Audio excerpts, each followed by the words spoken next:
Os 3 aspectos da cruz. Parte 8. No final do último vídeo, confrontamos a escolha entre a vida egocêntrica e a vida centrada em Cristo. Agora, avançamos para explorar mais profundamente as implicações dessa escolha. Nesse vídeo, mergulhamos na analogia das 2 estradas, a estrada do ego e a estrada de Cristo. A estrada do ego oferece prazeres temporários, mas sua jornada leva à escuridão da injustiça e do conflito interior. Em contraste, a estrada de Cristo pode parecer estreita no início, mas oferece frutos duradouros de paz, alegria e vitória espiritual. Então, adentramos na necessidade crucial de escolhermos entre esses 2 caminhos, reconhecendo que nossa entrega a Cristo é fundamental para vivermos uma vida de verdadeira liberdade e propósito. A vida do ego versus a vida de Cristo. Quem está no controle? Logo, o nosso caso, assim como foi o de Adão, é escolher entre o ego e Cristo. Temos urgência de efetuarmos uma escolha entre 2 estradas: a da vida egocêntrica e a vida cristocêntrica. A estrada do ego é larga e fácil no princípio, mas os prazeres do mundo e a satisfação experimentados no agradar a si mesmo são sempre temporários. Assim, esta falsa liberdade e suposta felicidade logo são obscurecidas pelos frutos da injustiça, tais como o conflito interior, o ciúme, os ressentimentos, as afetações, os descontentamentos, a autopiedade, a rebelião, a irritabilidade, a descrença, a hipocrisia, o egoísmo, a crítica demolidora, o desespero, a impureza e todo um exército de outros pecados que só fazem destruir o coração e a vida daquele que trilha por este caminho.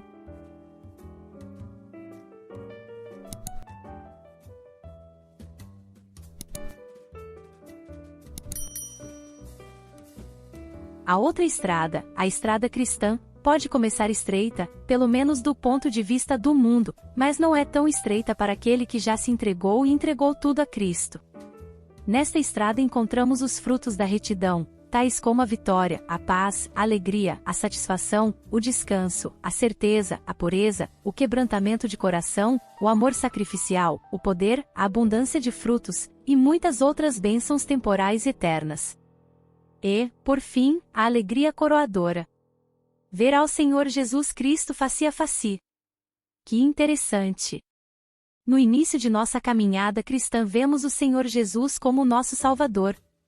Ao experimentarmos todo este conflito e na medida em que somos levados, pelo Espírito, a uma vida de maior profundidade, passamos a ver que necessitamos de viver tendo a Ele como nosso Senhor, reinando sobre nós, vivendo por nós. Sua salvação compreende vê-lo como aquele que, na cruz, fez provisão para termos uma experiência de vida vitoriosa nele. E isto compreende dar a Ele o que Ele tem de direito à nossa vida. Fomos comprados por preço. Não nos pertencemos mais. Somos dele. Vivemos, existimos e nos movemos nele e para Ele. Muitos a que se dizem cristãos e discípulos de Jesus sem jamais terem negado a si mesmos, tomando a sua cruz para segui-lo. Mudaram o nível de suas vidas, mas continuam vivendo para o ego. Pelo fato de nos ter concedido vontade livre, Ele espera a nossa total rendição e consagração. Na tipologia bíblica temos o exemplo do povo de Israel. 2,5 tribos não quiseram passar o Jordão e tomar posse da terra prometida. Sabemos que, em tipologia, a terra prometida, fala das inescrutáveis riquezas que há em Cristo, Ele é a terra. Eles pareciam satisfeitos com aquilo que já haviam alcançado.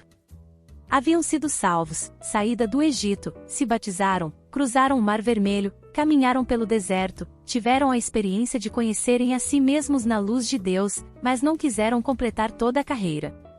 Cruzar o Jordão é também, na tipologia, uma significação de nossa comorte e corressurreição com o Senhor Jesus Cristo. Ou seja, fala exatamente da nossa experiência de inclusão na morte de Cristo, livro de Josué. Como as pedras que foram colocadas no meio do Jordão e aquelas que foram levantadas do outro lado do Jordão significam a cruz, assim também o Senhor deseja que haja uma cruz erigida claramente nos nossos corações, entre nós e a velha vida que ficou no deserto. E isto de forma tão definitiva como o rio Jordão corre entre a vida de Israel e a vida no deserto. Ora, usando da mesma figura, isto implica que cruzar o Jordão simboliza que não mais vivemos tendo o ego como o centro da vida, mas Cristo. Ele é agora o nosso novo centro, que agora nos dirige e nos governa pelo Espírito Santo.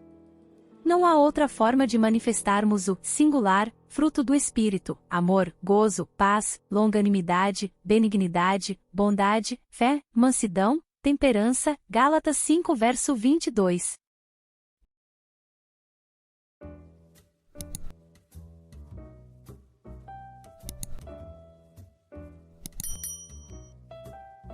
O andar em espírito é andar segundo a vontade de Deus. O andar segundo a carne é andar segundo a nossa própria vontade, nossos próprios desejos. E será tal experiência um estado de graça do qual não possamos cair? Não. Mas é um estado de graça do qual não precisamos cair. Trata-se simplesmente de Jesus nos libertando da íntima concordância com o egoísmo, e nós de nossa parte, confiando em Jesus como aquele que nos guarda do pecado. É abrir mão do amor ao pecado. Em vez de mudar a palavra de Deus para conformar a nossa vida, a nossa experiência, trata-se de mudar a nossa vida para conformá-la à palavra de Deus. 3 passos. Saber, considerar, render-se, e confiar em Cristo e na sua palavra. É importante ressaltar que quando Adão foi criado, em seu estado primitivo, Deus mesmo disse que era muito bom. Mas esta afirmação tinha muito mais a ver com a ausência de maldade do que propriamente por causa de uma escolha livre e voluntária do homem para com Deus. Deus desejava que o homem exercitasse sua vontade e escolhesse ser santo assim como Deus o é. Logo, o ser semelhante a Deus envolveria, da parte do homem, o assemelhar-se a ele no exercício da vontade. Desta forma, o homem, por sua livre opção, poderia transformar seu estado de inocência em santidade. Porém sabemos que Adão pecou, ele preferiu o mal. E os efeitos da queda foram enormes. Adão e Eva morreram para Deus e passaram a viver para a carne e para o pecado. Adão não somente foi o primeiro homem da terra, mas foi o representante de toda a raça humana.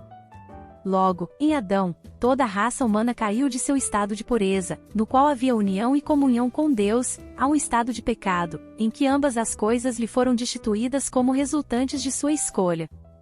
Este novo nível para o qual Adão e toda a raça caíram é o nível de pecado e da carne, o estado carnal, em que o homem vive por si e para si. E o terrível é que este estado é o estado em que todos os homens nascem e nele o pecado é inevitável. Sabendo Deus, em sua presciência, que o homem cairia, ele fez provisão para a queda muito antes da fundação do mundo. E adorá-la todos os que habitam sobre a terra, aqueles cujos nomes não foram escritos no livro da vida do Cordeiro que foi morto desde a fundação do mundo. Apocalipse 13 verso 8. Para tal, o Filho de Deus, o Verbo eterno, teria de deixar o céu, vir à terra, fazer-se carne, e ser o primeiro a andar no nível de pureza e obediência que o amor a Deus requerem. Jesus enfrentou na terra todas as tentações e provações que Adão devia ter enfrentado. Em tudo ele foi tentado, porém sem pecado. Porque não temos sumo sacerdote que não possa compadecer-se das nossas fraquezas, antes, foi ele tentado em todas as coisas, à nossa semelhança, mas sem pecado. Hebreus 4 verso 15.